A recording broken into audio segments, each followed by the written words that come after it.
Hair loss और baldness के अब काफी सॉल्यूशंस हैं। उनमें से एक हेयर ट्रांसप्लांट सर्जरी है। हम ऐसे बहुत से लोगों को जानते हैं जिन्होंने इस टेक्नोलॉजी का पूरा फायदा उठाया है, लेकिन फिर भी हम इस सर्जरी से घबराते हैं। आइए बात करते हैं डॉक्टर जुल्फिकार टूनियो से, जो हमें इस प्रोसीजर को समझने में मदद करेंगे। दुनिया भर में सैकड़ों लोग कम उम्र में हेयर लॉस एक्सपीरियंस करते हैं। सदियों से साइंटिस्ट कोशिश करते रहे हैं कि इस मसले का कोई मुस्तकिल हल निकाला जाए। अब एडवांस हेयर ट्रांसप्लांट टेक्नोलॉजी के जरिए नए बाल बिल्कुल नेचुरल लगते हैं, लेकिन हेयर लॉस की वजूहात क्या हैं?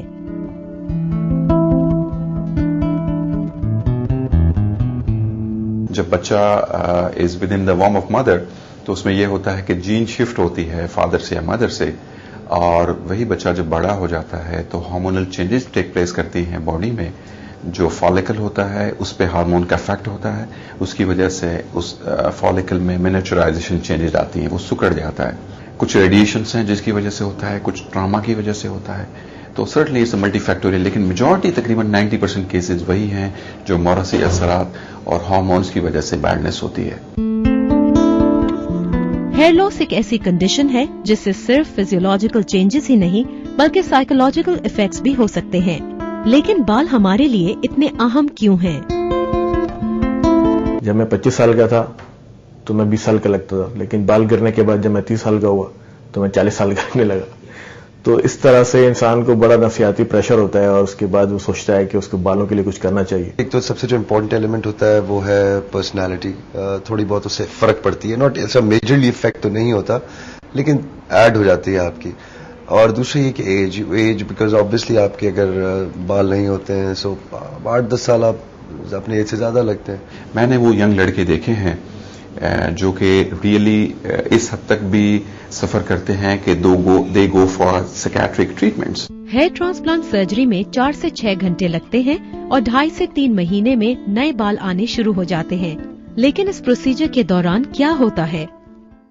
हम लोग आपके अपने ही बाल सर के पिछले हिस्से से, जो कि परमानेंट एरिया होता है, उससे फॉलिकल्स निकाल के आगे जो गंजपन का एरिया होता है उसमें ट्रांसफर करते हैं।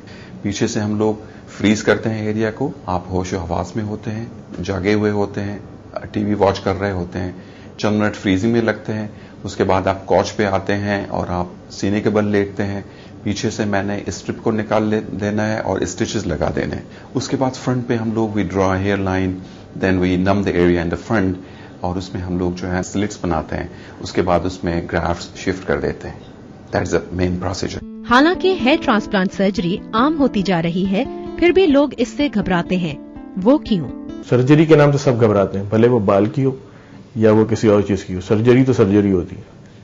अगर किसी को ये कह दिया जाए कि वो दवाई खा ले सही हो जाएगा, वो लाखों रुपए के लोग दवाई खा लेंगे सही हो जाएंगे, लेकिन सर्जरी वो मुफ्त की भी कराते हुए डरते हैं। बहुत सारे लोग ये समझते हैं कि ये बाल आर्टिफिशियल हैं और इसको लगाए जाते हैं और बस वैसे होते हैं।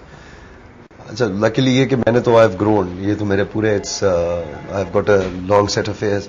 तो मुझे फिर मैं लोगों को बताता था, मैं कहता यार ये देखो वो नहीं है कि एक ही जितने रहते हैं, ये लंबे होते हैं, इट्स नॉर्मल, आपके अपने बाल है। उन्हें फियर्स होते हैं माइंड में, और फियर्स इसलिए होते हैं क्योंकि उन्होंने किसी पेशेंट को भी नहीं देखा होता। यूजुअली ये होता है, कहते हैं डॉक्टर साहब इससे पेन हो जाएगा, सख्त दर्द होता है, इससे कैंसर हो जाती है, डॉक्टर साहब बाल उगते नहीं है, ठीक है ना, and certain other misconceptions as well कि चेहरा सूज जाता है, ऑल दीज थिंग्स।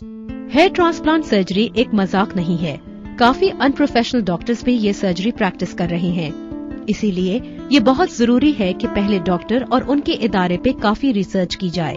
सर्जरी करने से पहले भी जरूर देख लें कि सर्जरी जो है वो एक प्रोफेशनल इंस्टीट्यूशन से होनी चाहिए, ना कि किसी ऐसे आम से। कोई भी शख्स कर सकता है सर्जरी, तो कोई मसला नहीं, लेकिन उसके बाद के जो आफ्टर इफेक्ट्स होते हैं वो इंसान को खुद भुगतना पड़ता है। आजकल तो it's very lucrative sort of business, तो बहुत सारे लोग करने लगे हैं। तो इट्स नॉट नेसेसरली कि वो लोग सेफ प्रोसीजर करें। चंद साइड इफेक्ट्स इनके होते हैं, these are for limited period of time.